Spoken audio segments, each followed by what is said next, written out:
So good morning everyone and welcome to my channel learn better. So आज हम लोग discuss करेंगे potential energy of spring. ठीक है, ये वर्क एनर्जी एंड पावर का टॉपिक है। क्या? Potential energy of A spring. ठीक है, किस प्रकार से हम लोग पोटेंशियल एनर्जी जो होता है उसको हम लोग फाइंड आउट करते हैं। ओके, तो यहाँ पे मैंने आपको चार दिखाए गए हैं फिगर। ठीक है, तो जब ये मतलब रेस्ट में रहती है, ठीक है, तो इसका एक जो एंड मैंने क्या कर दिया, रिजिड बॉडी से इसको कनेक्ट किए हैं, जो ना ही हिलेगा, ये कुछ नहीं करेगा। ठीक है, रॉड मान लो इससे बंधा हुआ। और सेकेंड एंड जो है वो एक बॉडी है जिसका मास m है।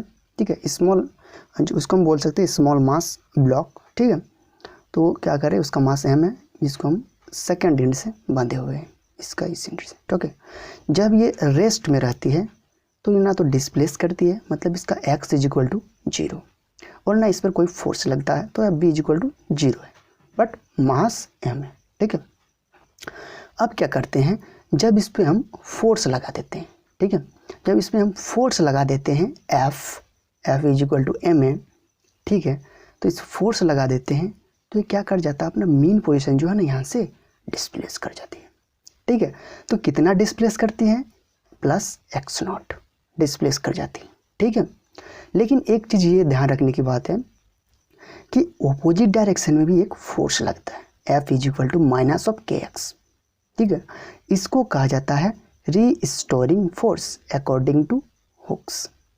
ठीक है, हुक्स लॉ के अनुसार जो इस डायरेक्शन में फोर्स लगता है, अप्लाइड फोर्स के इस डायरेक्शन में इन केस ऑफ स्प्रिंग, है ना, तब क्या होता है, इसको क्या कहा जाता है, स्टोरिंग फोर्स कहा जाता है, रीस्टोरिंग फोर्स। ठीक है, तो इस डायरेक्शन में रख रहा है, इसका काम क्या होता है, बॉडी को वापस खींचना।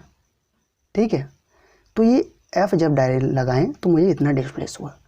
अब क्या करेगा, जब हम फोर्स छोड़ दिए तो फिर वापस क्या होगा, थोड़ा कंप्रेस हो जाएगा। ठीक है, क्योंकि वो जो रिस्टोरिंग फोर्स था उसको अट्रैक्ट करेगा इधर। ठीक है, स्प्रिंग है ना, तो कंप्रेस हो जाएगा। ठीक है, लेकिन उस टाइम जो रिस्टोरिंग फोर्स है वो इस डायरेक्शन में लगेगा। ठीक है, क्योंकि अप्लाइड फोर्स जैसे हम छोड़ दिए वो अपोजिट डायरेक्शन में काम करना स्टार्ट हो जाएगा। पहले देखो इस डायरेक्शन में काम कर रहा था, अब जैसे ये फोर्स हटा दिए तो इस डायरेक्शन में काम करेगा, है ना। तब देखो ये कंप्रेस हो गया और फिर इस डायरेक्शन में काम करेगा, तब इस प्रकार फिर अपने मेन पोजीशन पर आ जाएगा। ठीक है ना, तो ये जब इधर गया तो भी कुछ डिस्प्लेसमेंट हुआ, कितना हुआ, माइनस ऑफ x0 हुआ, है ना। तो फिर ये मेन पोजीशन पर आ गई, है ना। तो मैंने चार फिगर आपको दिखाया, A B C D। Okay, जब आ गया तो ये फिर x इज इक्वल टू 0 हो गया, F इज इक्वल टू 0 हो गया, है ना। तब देखो ये क्या बनाया, एक वेव बनाया, है ना। तब हमें फाइंड आउट करना है कि स्प्रिंग की पोटेंशियल एनर्जी कितनी होगी एट द मैक्सिमम डिस्प्लेसमेंट, है ना, वो हमें फाइंड आउट करना है। तो आइए हम लोग किस प्रकार से फाइंड आउट करते हैं। ठीक है, अब इसी को हम थियोरेटिकली आपको पीछे बता रहे हैं। ठीक है, लिखे हैं जो, है ना। तो मैंने यहाँ पे लिख दिए x is equal two plus x0 लिखे हैं, है ना। जब इस डायरेक्शन में गया तो प्लस x0 हुआ, देखो यहाँ पे, और इस डायरेक्शन में गया तो कितना हुआ, माइनस ऑफ x0। जब दोनों को ऐड करेंगे तो 0 ही आएगा ना, है ना, इसीलिए यहाँ पे 0 लिखे फिर से, और फोर्स भी 0 हो जाएगा। ठीक है, क्योंकि देखो प्लस ये एक ऐड होगा और अप्लाइड फोर्स ऐड होगा, तो क्या होगा, दोनों 0 हो जाएगा, क्योंकि फोर्स भी 0 हो जाएगा इस टाइम, है ना। अब उसी को हम लोग आप थियोरेटिकली समझते हैं। तो यहाँ पे सिंपली लिख दिए, m क्या है, small mass of the block है, m क्या है वो, F क्या है वो अप्लाइड फोर्स है ma, और ये जो है रिस्टोरिंग फोर्स है minus of k from Hooke's law. ठीक है, अब आइए थियोरेटिकली इसको कैसे लिखते हैं। बस तो वही सबको मैंने यहाँ पे थियोरेटिकली लिखा है। ठीक है, if the block is pulled to the right through a small distance plus x0, a restoring force F will be set up in the spring which according to Hooke's law is given by इतना। वही बोले, जब उस force लगाएं external तो body कितना displacement किया, plus x0, है ना, डिस्टेंस डबल किया, लेकिन अपोजिट डायरेक्शन में क्या लगा, फोर्स लगा, उसी को F is equal to minus इतना रिस्टोरिंग फोर्स, वही लिखे। ठीक है, K क्या बता रहा है, फोर्स कांस्टेंट, या स्प्रिंग कांस्टेंट कहलाता है। ठीक है, वही सिंपली यहाँ पे बस थियोरेटिकली लिखे हैं। वही the restoring force shall try to bring the block back to the equilibrium position, है ना। वो क्या करेगा, रिस्टोरिंग फोर्स का काम क्या, वो इक्विलिब्रियम पोजीशन में वापस लाने का काम करता है। When the block is release it will move towards the mean position and compress through displacement minus of x not. जैसे छोड़े वो ना अप्लाइड फोर्स, जैसे हम छोड़े वो फिर से कंप्रेस हो जाएगा, माइनस ऑफ इतना डिस्प्लेसमेंट ट्रेवल करेगा। Now the restoring force shall will directed to the right, वो राइट की तरफ फिर मुड़ेगा। This shall again try to bring the block back to the mean position and so on, और ऐसा होते रहेगा। ठीक है, और एक ऐसा टाइम आएगा जब वो मीन पोजीशन पर सेम जिस पोजीशन पर था उसी पोजीशन पर लौट के आएगा।